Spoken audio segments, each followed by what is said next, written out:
ng Palo Lady. Pa-subscribe naman po dyan.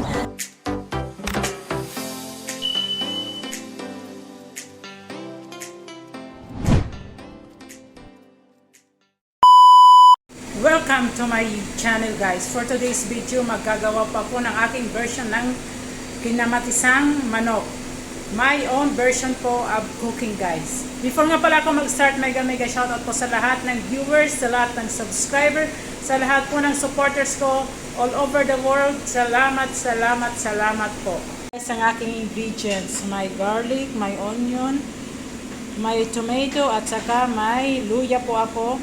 At syempre ang manok ko po, at ito po ang aking vegetable. Parang style ng tinola lang po siya, pero ito siya is kinamatisang manok na lalagyan po natin ng maraming tomato po siya guys. Ayan na guys, umpisa na po natin ang pag-isa. Bali, butter po ang ginamit ko dyan guys. Ayan.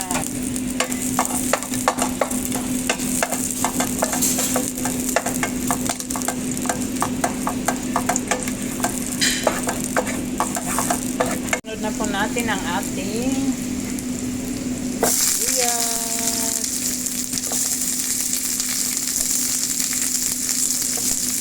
At isunod na po natin ang ating luya guys. Ayan.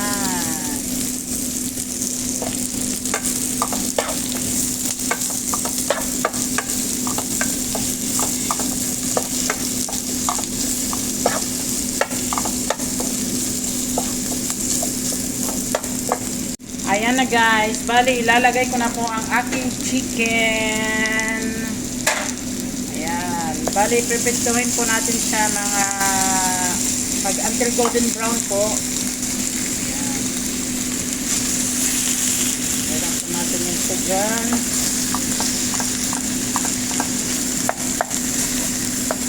Ipapano po natin ang kanyang oil.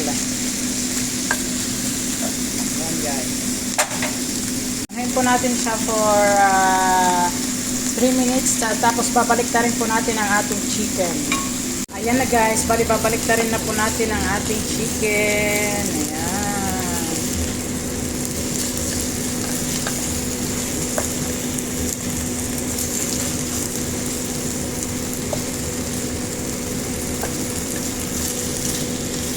So, maghihintay po tayo ng 3 minutes again para sa kabila yung medyo siya little brown po.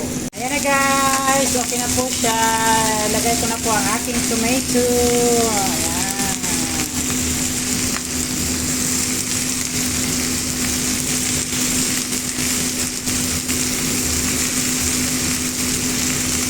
Ayan guys.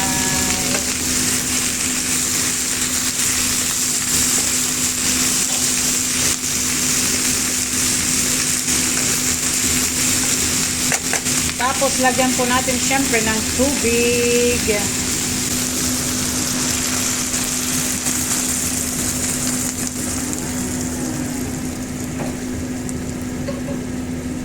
At syempre titimplahan po natin, lalagyan po natin ng pamienta, black pepper, at saka lagyan po natin ng salt.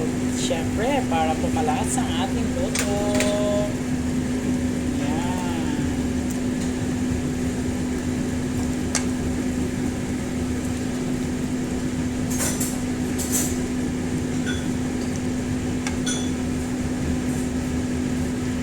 Tayin po natin kumulo mga 10 minutes, saka natin lalagay ang ating vegetable. Lalagyan ko po ng green chili guys. Ayan. Pampalasa din po.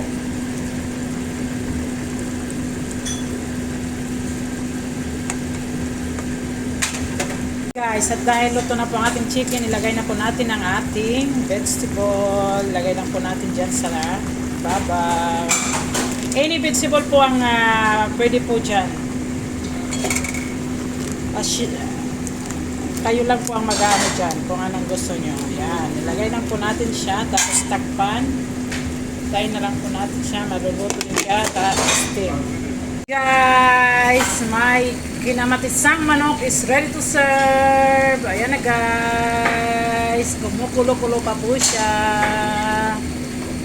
Ayan na guys. Ready to serve na po ang aking kinamatisang manok. Happy lunchtime everyone. Mabuhay po ang mga OFW.